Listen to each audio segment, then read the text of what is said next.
maanta waxaan soo qaadan doonaa maasadii ku xumee oo complete ah. ilaah waxsa naga dhawaaji intaad is leedahay wax eebee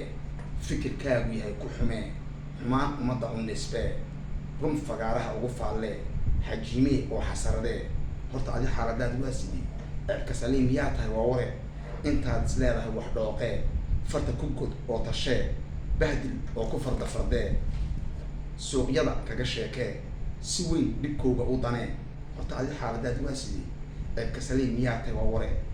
intaad is leedahay wax fidmee kala qobqob oo kala kaxee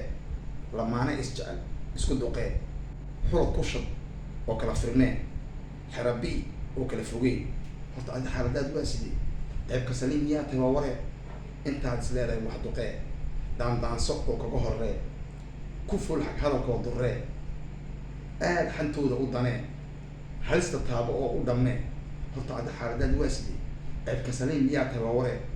intaad is leedahay wax boodhee ciidda ku rog oo khabee eriyaal xanaf leh ku ekee hoos u jiid oo hoomee baabi'i oo ku faataxee horta adi xaaladaad waa sidii ceebka saliim yaa tahay waa ware maasada intaa waxaan kusoo koobi doonaa maasadii ku xumee baldan waxaan igaga tegayaa asalaamu allahi calaykum waraxmatullahi wabarakaatu wabaldan wasalaamu wabilahi tafala